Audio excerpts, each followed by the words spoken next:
नमस्कार दोस्तों, ACF environment में आज अपन पढ़ेंगे 5वीं यूनिट में वायु प्रदूषण। वायु प्रदूषण के क्या क्या प्रभाव हैं, ये अपना वायु प्रदूषण का दूसरा लेक्चर है। वायु प्रदूषण के क्या क्या प्रभाव होते हैं तथा इन प्रभावों को दूर करने के लिए या फिर वायु प्रदूषण को कम करने के लिए सरकार के द्वारा क्या क्या प्रयास किए गए हैं, इसको इस लेक्चर में अपन देखेंगे। तो अपनी यूनिट है 5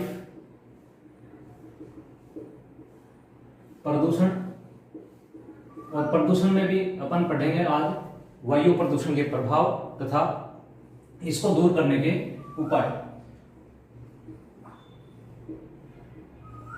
व्हाट्सएप नंबर 7568964662, यहां से आप नोट्स भी आपको उपलब्ध हो जाएंगे। तो अपन देखते हैं वायु प्रदूषण के प्रभाव। वायु प्रदूषण के प्रभाव। वायु प्रदूषण का पर्यावरण तथा मानव तथा वनस्पति पर काफी गहरा प्रभाव पड़ता है, यानी इससे संपूर्ण पर्यावरण जो है इससे प्रभावित होता है। इससे अगर मानव पर प्रभाव की बात करें तो मानव में कई प्रकार के चर्म रोग, श्वसन से संबंधित रोग या फिर कैंसर जैसे बीमारियां इससे हो जाती हैं। तो इसमें पहला है मानव पर प्रभाव, चर्म रोग, श्वसन रोग, कैंसर इत्यादि जो बीमारियां हैं वो वायु प्रदूषण के कारण मनुष्य में होती हैं। इसके अलावा वनस्पति व जीव जंतुओं पर प्रभाव। वनस्पति व जीव जंतुओं पर प्रभाव। वनस्पति व जीव जंतुओं पर इसका प्रत्यक्ष तथा अप्रत्यक्ष दोनों तरह से प्रभाव पड़ता है। प्रत्यक्ष व अप्रत्यक्ष प्रभाव। वनस्पति जो है उस पर वायु प्रदूषण की बात करें तो जहां पर ज्यादा डस्ट वगैरह होती है तो पत्तियों पर जमा हो जाती है, जिससे फोटोसिंथेसिस की क्रिया जो है वो संपन्न नहीं हो पाती। इसके कारण उनकी उत्पादकता में कमी आती है। इसके अलावा अम्ल वर्षा जो कि वायु प्रदूषण के कारण ही होती है, अम्ल वर्षा के कारण वनस्पति और जीव जंतु दोनों पर प्रभाव पड़ता है। और वायु प्रदूषण का अप्रत्यक्ष प्रभाव की अगर बात करें तो इससे अम्ल वर्षा से जल प्रदूषण होता है, जिससे अप्रत्यक्ष रूप से वनस्पति व जंतु जो है वो प्रभावित होते हैं। तीसरा है इससे अम्ल वर्षा होती है। अम्ल वर्षा का कारण वायु प्रदूषण बनता है। इसके अलावा वायु प्रदूषण जो है इसके कारण जो फाइटोप्लैंक्टन है इनकी वृद्धि भी रुक जाती है। फाइटोप्लैंक्टन की वृद्धि प्रभावित होती है। फाइटोप्लैंक्टन की वृद्धि इससे प्रभावित होती है। थर्मल वायु प्रदूषण के कारण कई प्रकार की डस्ट निकलती है, जिसे फ्लाई एश भी अपन कहते हैं, तो उससे भी कई प्रकार के रोग हो जाते हैं। डस्ट के कारण, धूल के कारण रोग। अब ये धूल कई प्रकार की होती है। धूल जैसे कपास की धूल। कपड़ा उद्योग में जो कार्य करते हैं वहां पर कपास की जो ऊन जो आपके ये होते हैं, कपास से जो धागा बनता है उससे कई प्रकार की डस्ट निकलती है, जिससे एक रोग हो जाता है कपास की धूल से, बेनिसोसिस। इससे रोग हो जाता है पिसिनोसिस। कपास की धूल से जो रोग उत्पन्न होता है उसे पिसिनोसिस कहते हैं। इसी प्रकार गन्ने की धूल से जो रोग होता है उसे बेगासोसिस कहते हैं। बेगासोसिस। इसी प्रकार जो अनाज की धूल होती है, जहां पर अत्यधिक मात्रा में अनाज इकट्ठा रहता है वहां पर भी धूल निकलती है, उसे कर्षक फुफ्फुस कहते हैं। कृशक फुफ्फुस। इसी प्रकार सिलिका से सिलिकोसिस रोग होता है, सिलिका से सिलिकोसिस जो रोग है ये इससे हो जाता है। कोयला से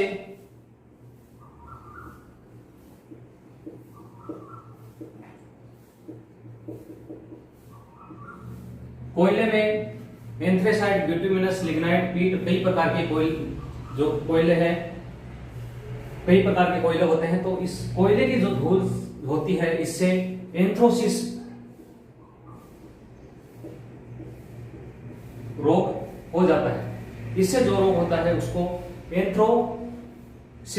एंथ्रोकोसिस कहते हैं। इससे जो रोग उत्पन्न होता है उसे एंथ्रोकोसिस कहते हैं, एंथ्रोकोसिस। तो कपास की धूल से जो रोग होता है उसे बिसिनोसिस, गन्ने की धूल से बेगासोसिस, अनाज की धूल से कृशक फुफ्फुस, सिलिका से सिलिकोसिस और कोयले की धूल से एंथ्रोकोसिस रोग उत्पन्न होता है। अब अपन देखेंगे विभिन्न प्रकार के वायु प्रदूषक जो हैं वो किस प्रकार पर्यावरण को प्रभावित करते हैं, जिसमें पहला है कार्बन मोनोऑक्साइड। कार्बन मोनोऑक्साइड जो है ये ऑक्सीजन की तुलना में 250 से 300 गुना ज्यादा जोड़ती है ऑक्सीजन से। Carbon monoxide, carbon monoxide, carbon monoxide एक प्रकार की दम घोटू गैस है और इसे साइलेंट किलर भी कहा जाता है। ये वायुमंडल में जो वायु प्रदूषक उपस्थित हैं उनका 50% इसके कारण वायु प्रदूषण होता है। कुल वायु प्रदूषकों का 50% CO के कारण वायु प्रदूषण होता है। ये चीजें इसमें इंपॉर्टेंट है। इसके स्रोत की बात करें तो इससे औद्योगिक क्षेत्रों से कार्बन मोनोऑक्साइड निकलती है। इसके अलावा परिवहन से निकलती है, तो परिवहन से सबसे ज्यादा है 70%, औद्योगिक क्षेत्रों से निकलती है। इसके अलावा एल्यूमिनियम के संयंत्र है, एल्यूमिनियम संयंत्र। अब इसका प्रभाव क्या पड़ता है? प्रभाव यह है हीमोग्लोबिन से O2 की तुलना में 250 से 300 गुना ज्यादा जुड़ सकती है। तो इससे क्या हो सकता है? इससे मनुष्य की मृत्यु हो जाती है, क्योंकि हीमोग्लोबिन से जो ऑक्सीजन जुड़ना चाहिए था उसकी बजाय में जुड़ जाता है कार्बन मोनोऑक्साइड और इससे व्यक्ति की मृत्यु हो सकती है। तो कार्बन मोनोऑक्साइड जो है ये कुल वायु प्रदूषकों का 50% है। इसके कारण 50% का वायु प्रदूषण होता है। सबसे ज्यादा कार्बन मोनोऑक्साइड परिवहन के जो अपन साधन काम में लेते हैं, व्हीकल्स, उनसे निकलती है। हीमोग्लोबिन से ये 250 गुना जल्दी जुड़ती है। नेक्स्ट है कार्बन डाइऑक्साइड। कार्बन डाइऑक्साइड जो है ये वैश्विक तापन में योगदान देती है। कार्बन डाइऑक्साइड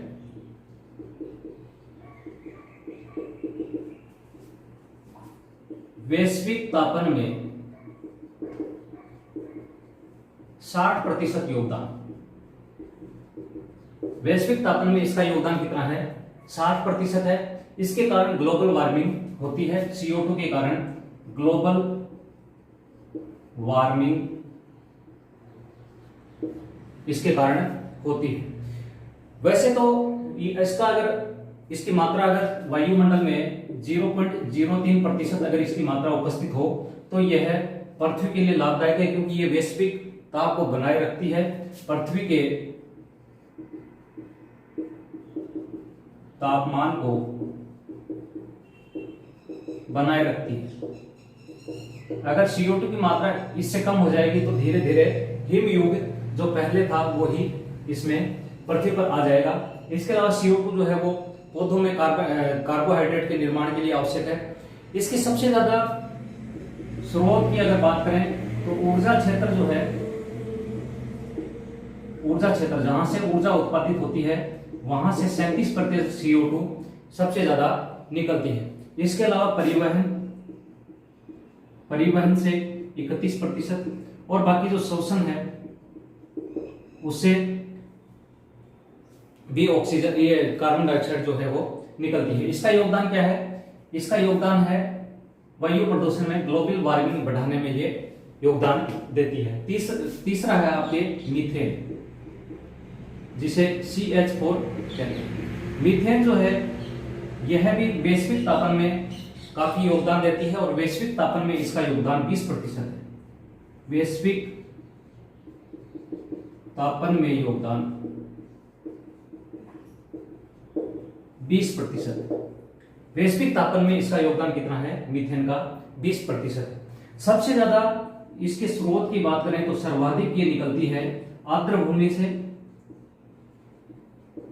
आर्द्र भूमि जहां पर दलदल होता है वहां से सबसे ज्यादा निकलती है। इसके अलावा पशु अपशिष्ट निकलती है। दीमक जब लकड़ी को काटती है तो उससे भी इससे कार्बन, ये मीथेन का उत्पादन होता है। धान के खेत,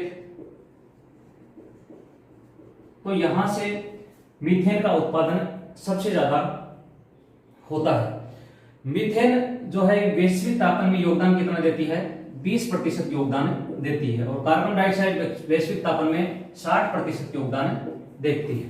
नेक्स्ट है क्लोरोफ्लोरोकार्बन। क्लोरोफ्लोरोकार्बन जो है, जिसे CFC भी कहते हैं, ये ओजोन परत को नष्ट करने में सबसे ज्यादा योगदान देती है। क्लोरोफ्लोरोकार्बन, CFC,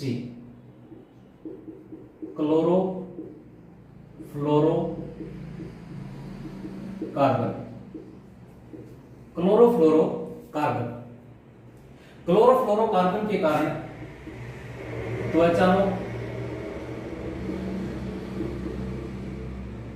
त्वचा रोग या फिर त्वचा का शुष्कपन इससे हो जाता है। क्लोरोफ्लोरोकार्बन जो है ये ओजोन गैस या ओजोन परत जो कि समताप मंडल में पाई जाती है को नष्ट करती है। इसके अलावा अगर ओजोन गैस क्षोभ मंडल में उपस्थित हो तो भी ये इसको प्रभावित करती है। क्लोरोफ्लोरोकार्बन जो है, इसके स्रोत की बात करें तो ये उत्पादित होती है रेफ्रिजरेटर से इसका उत्पादन होता है। इसके अलावा फोन, अग्निशामक यंत्र, इन सब में क्लोरोफ्लोरोकार्बन काम आती है। यहां पर जो गैस होती है ये है, इसे हेलन गैस भी कहा जाता है। अग्निशामक यंत्र में ये जो गैस उपस्थित होती है इसे हेलन गैस भी कहते हैं। तो इनसे क्लोरोफ्लोरोकार्बन जो है वो निकलती है और इससे कई प्रकार के रोग उत्पन्न हो जाते हैं। इसी प्रकार है नेक्स्ट आपके SO2 सल्फर डाइऑक्साइड।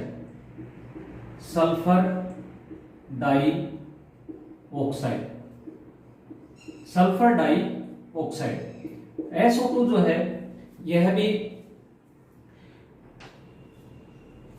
अम्ल वर्षा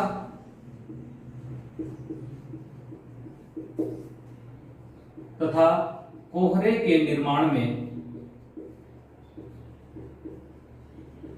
यह योगदान देती है। कोहरे के निर्माण में यह योगदान देती है। जितने भी वायु प्रदूषक हैं उनमें 20% योगदान SO2 का है। वायु प्रदूषकों में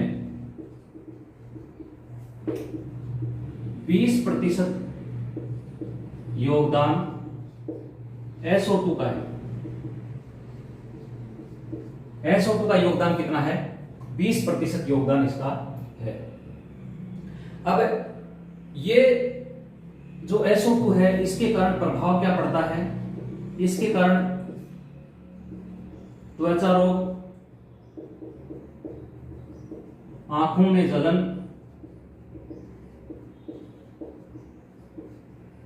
इसके कारण होती है। इसके अगर स्रोत की बात करें तो इसके स्रोत हैं उद्योग, चर्म उद्योग, या फिर इसके प्राकृतिक स्रोत भी हो सकते हैं, ज्वालामुखी वगैरह, और परिवहन से भी ये गैस जो है वो निकलती है। परिवहन, ज्वालामुखी, इन सब से SO2 गैस जो है ये निकलती है। वायु प्रदूषकों में इसका योगदान कितना है? 20% योगदान इसका है। नेक्स्ट अपन बात करेंगे इसमें जो नाइट्रोजन डाई ऑक्साइड। नेक्स्ट है इसमें नाइट्रोजन डाई ऑक्साइड या नाइट्रोजन के ऑक्साइड, नाइट्रोजन डाई ऑक्साइड या नाइट्रोजन के ऑक्साइड। नाइट्रोजन डाई ऑक्साइड और नाइट्रोजन के ऑक्साइड जो हैं ये अम्ल वर्षा में योगदान देते हैं। NOx नाइट्रोजन के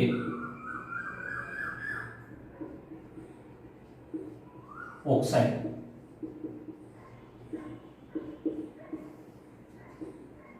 अम्ल वर्षा में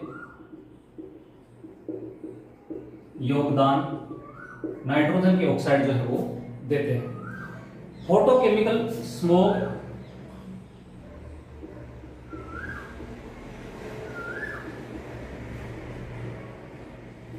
प्रकाश रासायनिक धूम, प्रकाश रासायनिक धूम के निर्माण में इसका योगदान है। प्रकाश रासायनिक धूम जो है वो नाइट्रोजन डाइऑक्साइड, साथ में ही ओजोन और PAN, पर ऑक्सी एसिटाइल नाइट्रेट, ये इन तीनों से फोटोकेमिकल स्मोक का निर्माण होता है। यानी ये जो तीनों हैं, इन तीनों से फोटोकेमिकल स्मोक का निर्माण होता है। इन तीनों से फोटोकेमिकल स्मोक का निर्माण होता है। दहन ईंधन से नाइट्रोजन के ऑक्साइड जो है वो 50% इससे उत्पादित होते हैं। इसका अगर प्रभाव की बात करें तो इससे प्रभाव होता है मसूड़ों में सूजन, मसूड़ों में सूजन होना, रक्तस्राव, कैंसर,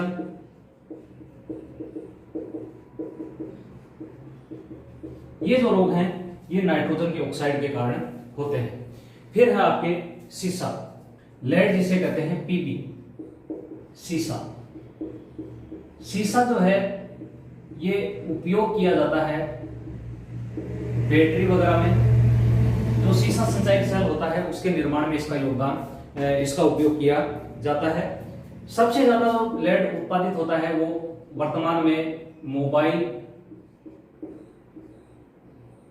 उद्योग से ये सबसे ज्यादा उत्पादित होता है। इससे प्रभाव क्या पड़ता है शरीर पर? इससे कैंसर रोग जो है वो उत्पन्न हो जाता है। लेड से कैंसर प्रभावित होता है, कैंसर रोग हो जाता है। इसके अलावा इससे तंत्रिका तंत्र भी प्रभावित होता है। तो सीसा जो है इससे कैंसर रोग हो जाता है, तंत्रिका तंत्र इससे प्रभावित होता है। अगला है वाष्पशील कार्बनिक ऑक्साइड, वाष्पशील कार्बनिक ऑक्साइड।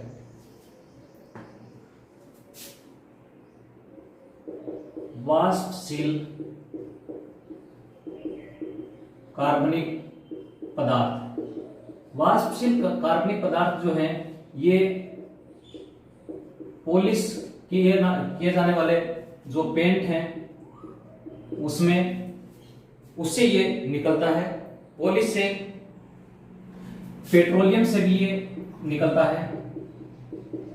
पेट्रोलियम, बेंजीन, इनसे ये वाष्पशील कार्बनिक पदार्थ जो है वो उत्पादित होते हैं। ये जो वाष्पशील कार्बनिक पदार्थ हैं ये नाइट्रोजन के साथ मिलकर O3 का निर्माण करते हैं। नाइट्रोजन के ऑक्साइड के साथ मिलकर सौरमंडल में ओजोन का निर्माण करते हैं और ये सौरमंडल में ये जो ओजोन होती है सौरमंडल में ये धूम कोहरे के निर्माण में सहायक होती है और ये एक वायु प्रदूषक के रूप में सौरमंडल में कार्य करती है। यानी सौरमंडल में जो ओजोन उपस्थित होती है वो वायु प्रदूषण में योगदान देती है। नेक्स्ट है कैडमियम।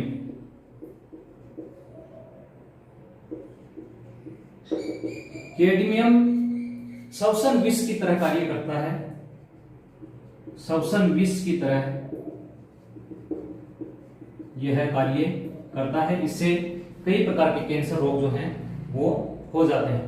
ओजोन अपन ने देख लिया, ओजोन जो है वो सौरमंडल में वायु प्रदूषक के रूप में कार्य करती है। H2O2 पर ऑक्सी एसिटाइल नाइट्रेट या फिर नेक्स्ट है फॉर्मेल्डिहाइड।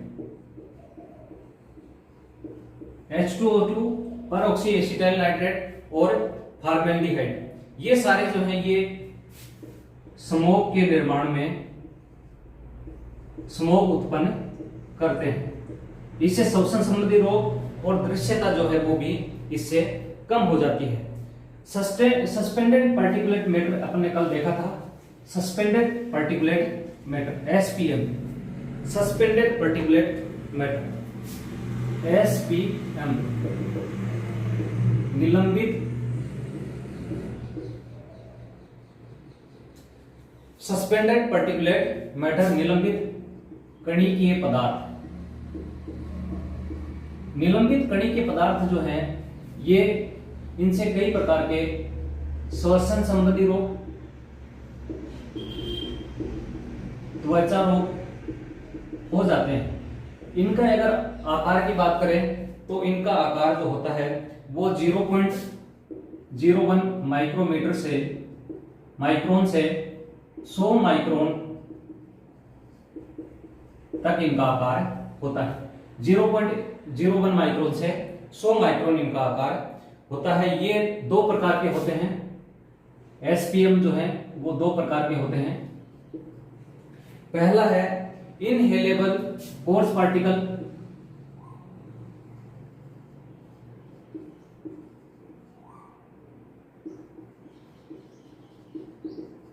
इनहेलेबल कोर्स पार्टिकल और दूसरा है फाइन पार्टिकल।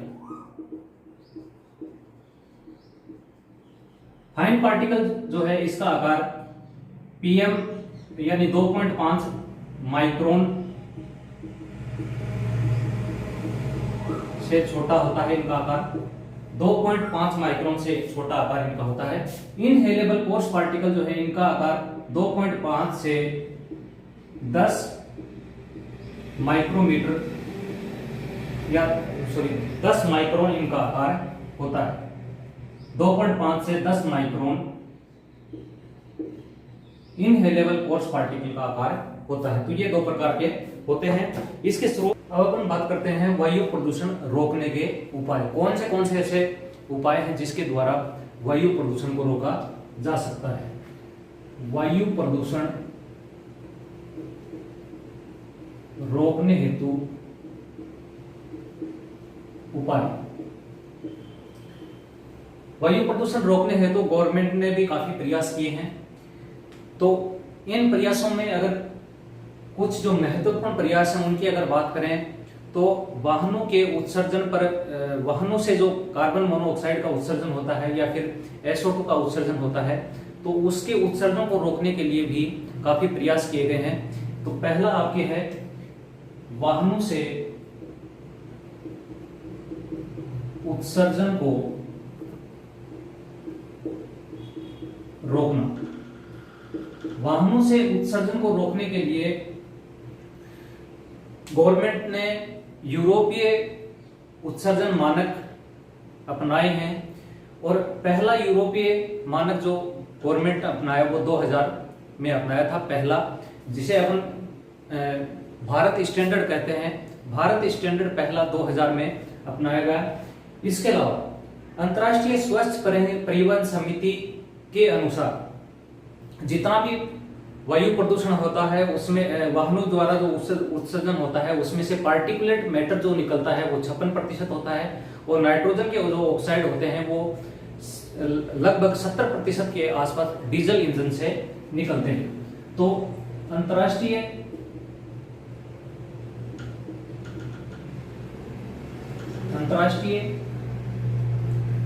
स्वच्छ परिवहन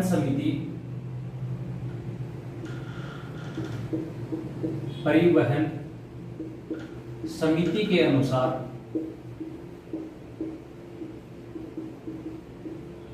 वाहनों द्वारा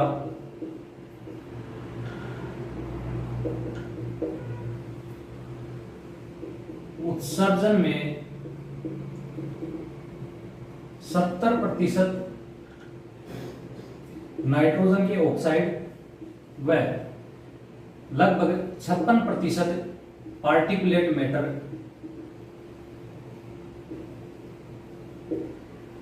डीजल इंजन द्वारा निकलते हैं। डीजल इंजन द्वारा निकलते हैं। ऐसा किसने बताया है? अंतर्राष्ट्रीय स्वच्छ परिवहन समिति ने यह बताया है। भारत ने 2000 में यूरोपीय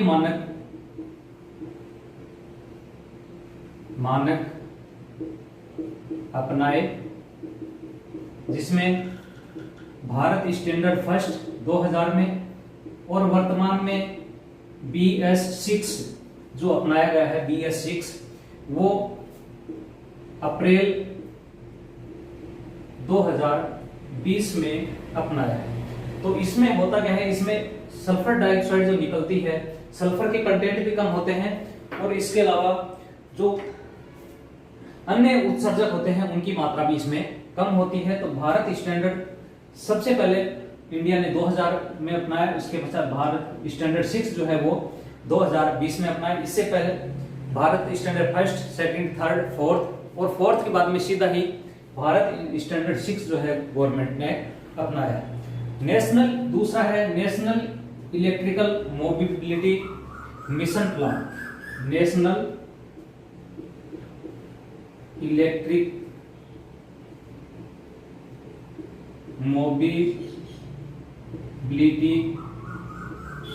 मिशन प्लान।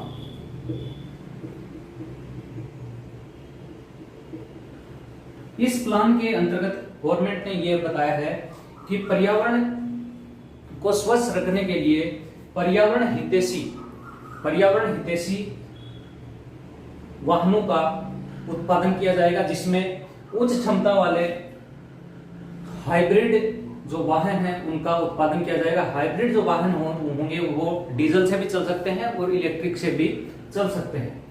उच्च गुणवत्ता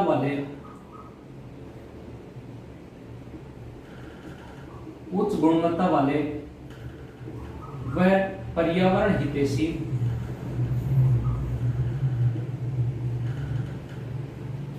हाइब्रिड इंजन का उत्पादन करना, और ऐसे वाहन बनाना जिसमें हाइब्रिड इंजन हो, तो उसके लिए ये मिशन शुरू किया गया है। नेक्स्ट है आपके national urban transport policy. National urban transport policy. National urban transport policy, national urban transport policy, ये जो पॉलिसी है ये वर्ष 2006 में लाई गई।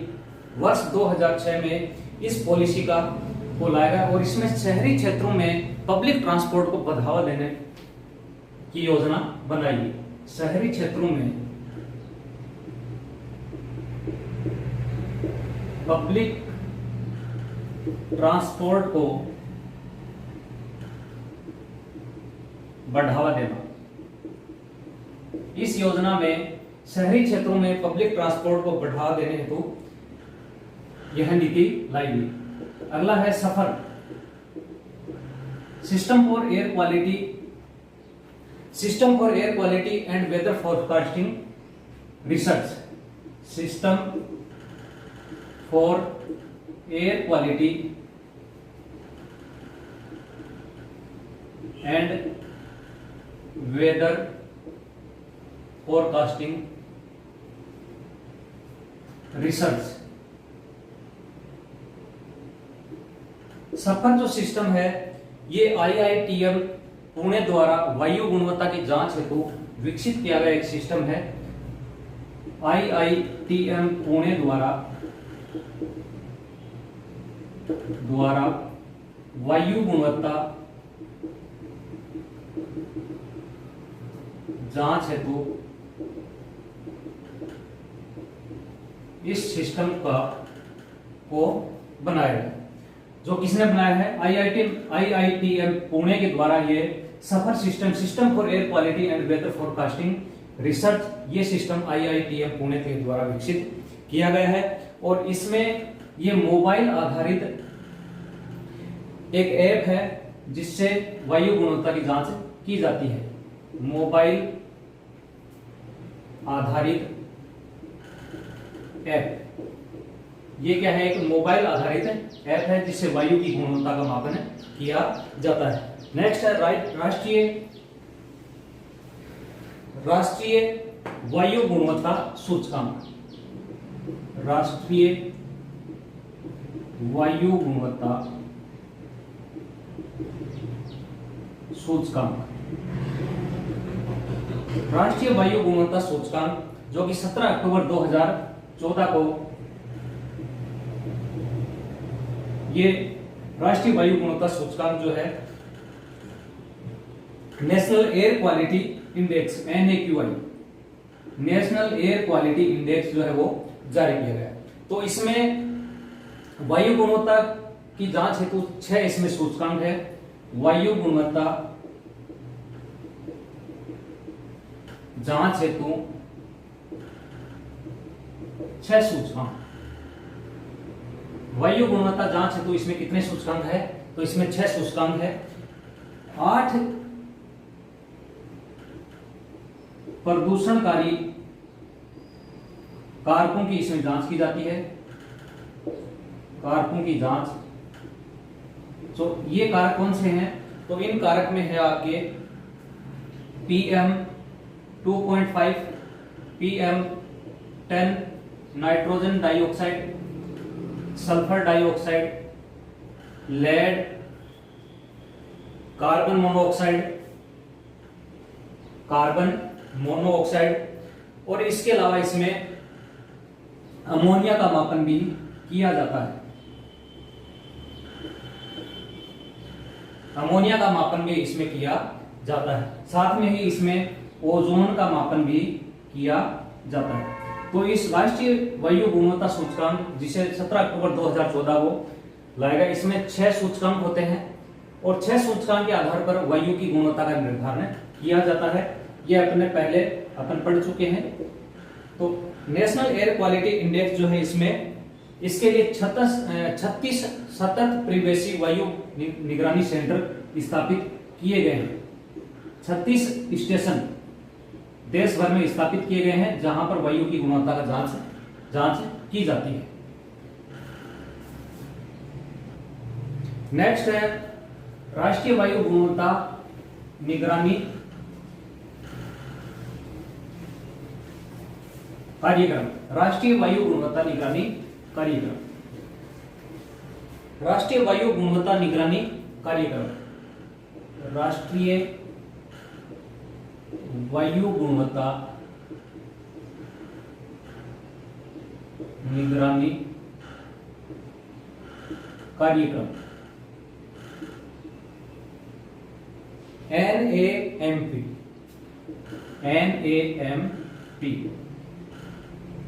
ये जो कार्यक्रम है ये CPCB द्वारा, सेंट्रल पोल्यूशन कंट्रोल बोर्ड के द्वारा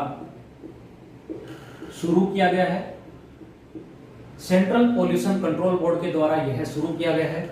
इसमें 339 शहरों में 799 स्टेशन स्थापित किए गए हैं और इन स्टेशनों से वायु की गुणवत्ता का निर्धारण किया जाता है। शुरू में NAMP में 4 प्रदूषकों की जांच होती थी।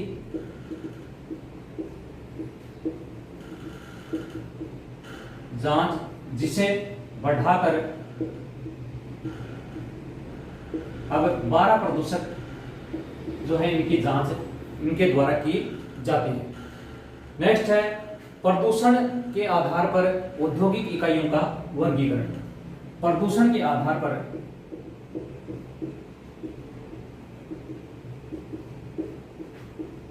औद्योगिक इकाइयों का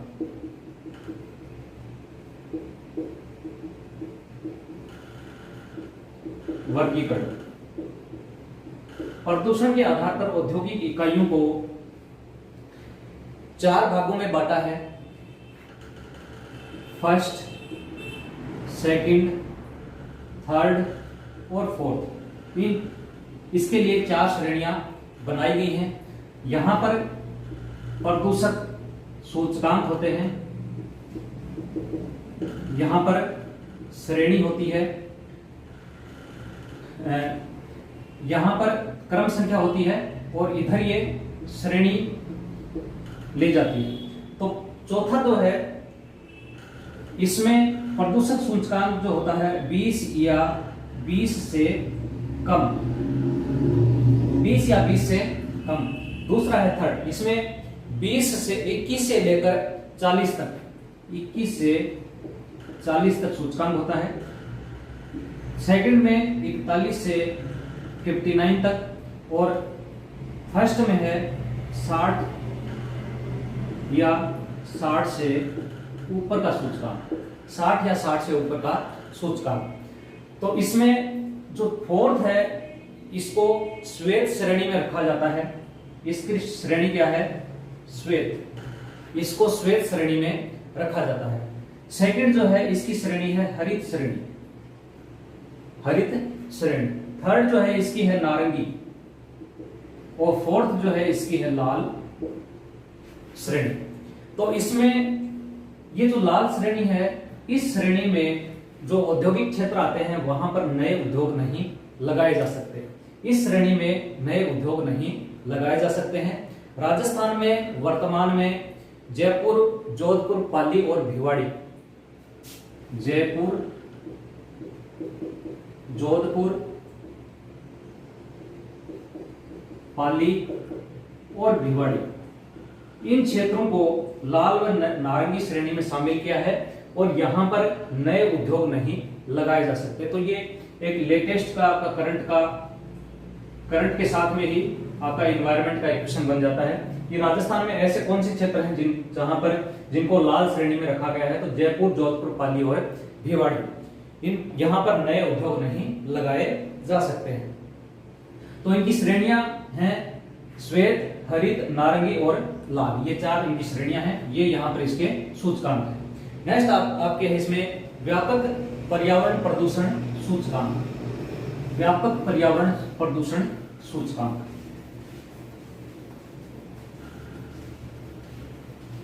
व्यापक पर्यावरण प्रदूषण सूचकांक जो है यह है CPCB द्वारा IIT दिल्ली के सहयोग से शुरू किया गया व्यापक पर्यावरण प्रदूषण सूचकांक। व्यापक पर्यावरण प्रदूषण सूचकांक इसको 2009-10 में IIT दिल्ली तथा CPCB के द्वारा सेंट्रल पोल्यूशन कंट्रोल बोर्ड के द्वारा शुरू किया गया।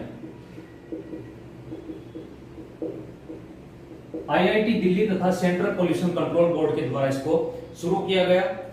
इसमें अत्यधिक प्रदूषण फैलाने वाली औद्योगिक इकाइयों को की पहचान की जाएगी। अत्यधिक प्रदूषण फैलाने वाली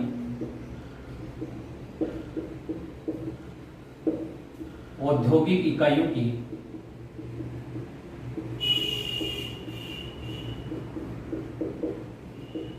पहचान इसके अंतर्गत की जाएगी। किसमें? व्यापक पर्यावरण प्रदूषण सूचकांक के अंदर। नेक्स्ट है वायु प्रदूषण। वायु प्रदूषण नियंत्रण एवं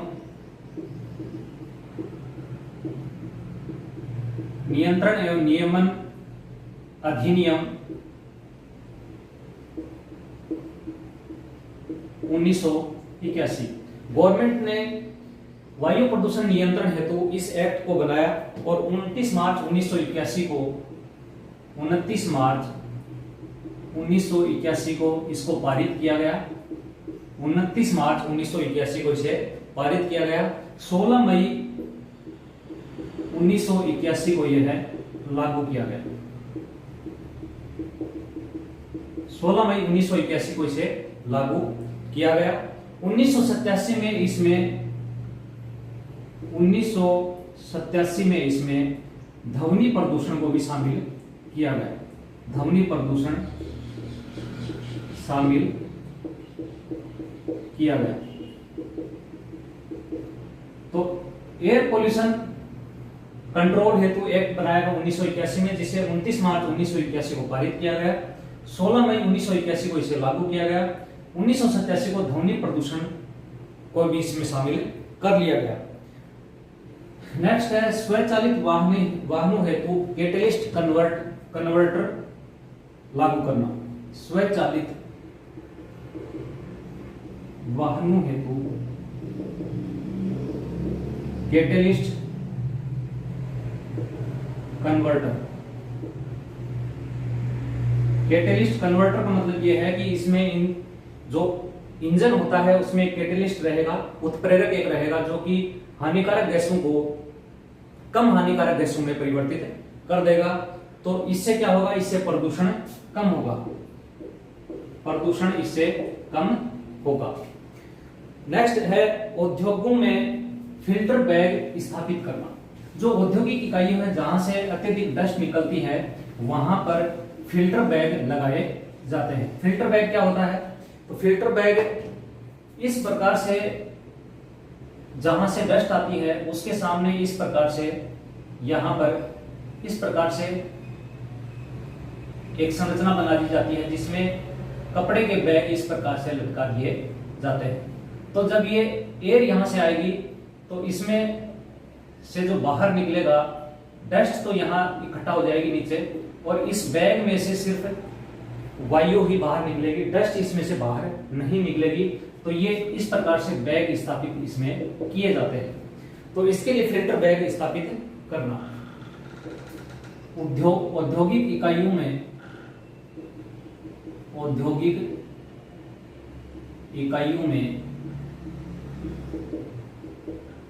50 माइक्रोमीटर के जो कण होते हैं, 50 माइक्रोमीटर आकार के कण अलग करने हेतु फिल्टर बैग स्थापित करना। इसके लिए फिल्टर बैग स्थापित किए जाएंगे। नेक्स्ट 50 माइक्रोमीटर से कम आकार के कणों को अलग करने हेतु साइक्लोन सेपरेटर या वेट स्क्रबर का उपयोग किया जाएगा। साइक्लोन सेपरेटर या वेट स्क्रबर का उपयोग करना। साइक्लोन सेपरेटर इस प्रकार से साइक्लोन होता है जिसमें एयर इस प्रकार से घूमती है और इसमें से डस्ट जो है वो नीचे चली जाती है और एयर जो है वो ऊपर चली जाती है। वेट स्क्रबर में पानी के द्वारा जो कण होते हैं मिट्टी के या धातुओं के जो कण होते हैं उनको वेट स्क्रबर के द्वारा नीचे लाया जाता है। नेक्स्ट है आपके इसी में ही 1 माइक्रोमीटर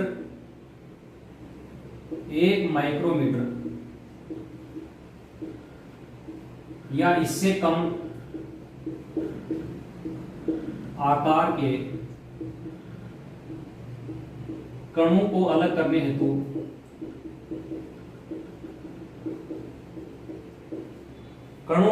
करने हेतु इलेक्ट्रोस्टैटिक प्रेसिपिटेटर ESP इलेक्ट्रोस्टैटिक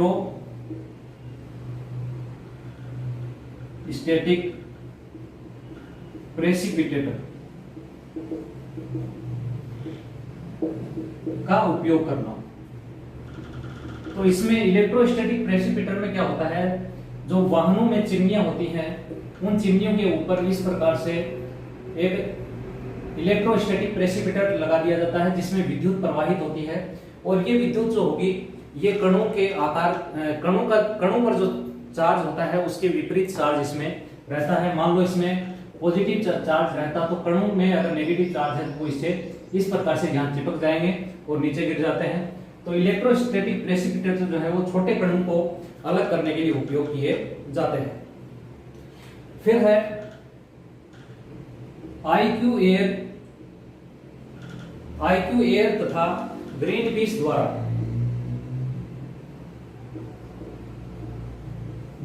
द्वारा एक रिपोर्ट जारी की गई है, एयर क्वालिटी रिपोर्ट। इसके द्वारा एक रिपोर्ट जारी की गई है, एयर क्वालिटी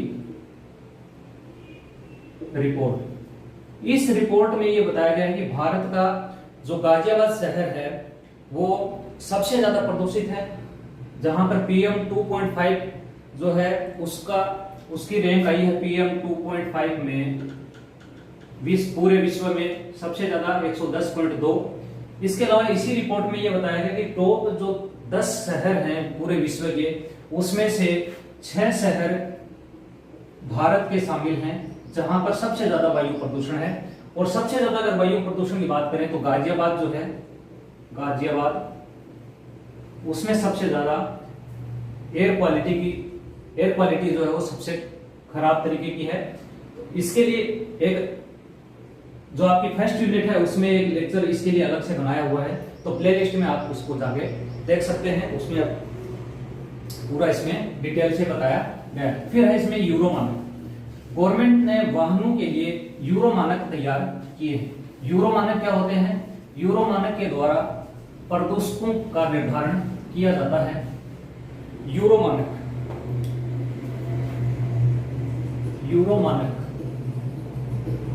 वाहनों में प्रदूषण मापने हेतु यूरो मानक का उपयोग किया जाता है। यूरो मानक 2 प्रकार के होते हैं, यूरो मानक फर्स्ट और यूरो मानक सेकंड। यूरो मानक फर्स्ट जो है इसमें 3 प्रदूषक काम लिए जाते हैं। 3 प्रदूषकों का निर्धारण होता है, कार्बन मोनोऑक्साइड, नाइट्रोजन डाइऑक्साइड और हाइड्रोकार्बन। इन 3 प्रदूषकों का निर्धारण यूरो मानक फर्स्ट में किया जाता है। दूसरा है यूरो मानक सेकंड, इसमें carbon monoxide, nitrogen dioxide, hydrocarbon के अलावा इसमें चौथा आपके वाष्पशील उत्सर्जक व धूल कण का मापन किया जाता है।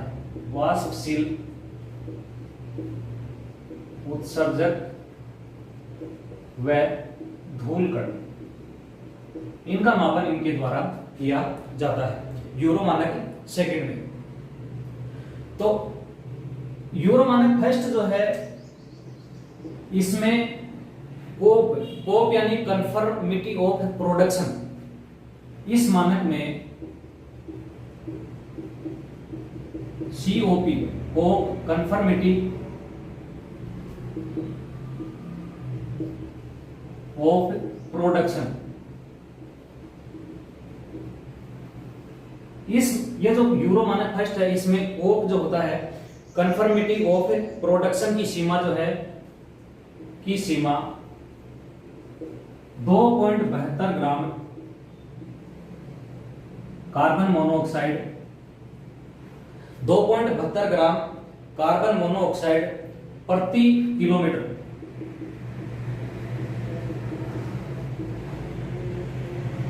2.72 ग्राम कार्बन मोनोऑक्साइड प्रति किलोमीटर उत्सर्जन अधिक सीमा है। उत्सर्जन की अधिकतम सीमा निर्धारित है। यानी इसमें आप ऐसे समझो कि ये कंफर्मेटिव ऑफ प्रोडक्शन, इसकी जो सीमा है, इसमें कार्बन मोनोऑक्साइड अपन लेते हैं और कार्बन मोनोऑक्साइड जो है वो प्रति 1 किलोमीटर में कितना उत्सर्जित होना चाहिए, 2.72 ग्राम ही कार्बन मोनोऑक्साइड उत्सर्जित होना चाहिए। ऐसी सीमा इसमें यूरो मानक फर्स्ट में निर्धारित की गई है, जबकि यूरो मानक सेकंड में यह सीमा इससे भी कम है। तो यूरो मानक सेकंड जो है, इसमें कोप की सीमा, यूरो मानक सेकंड, इसमें कोप की सीमा जो निर्धारित की गई है, कार्बन मोनोऑक्साइड उत्सर्जन की जो सीमा निर्धारित की गई है वो 1 ग्राम प्रति किलोमीटर निर्धारित की गई है। 1 किलोग्राम प्रति किलोमीटर इसमें निर्धारित की गई है, जबकि यूरो मानक फर्स्ट में कितनी है, 2.72 ग्राम कार्बन मोनोऑक्साइड प्रति किलोमीटर इसमें निर्धारित की गई है। तो ये कुछ महत्वपूर्ण तथ्य थे आपके जो कि वायु प्रदूषण से संबंधित है। बहुत बहुत धन्यवाद।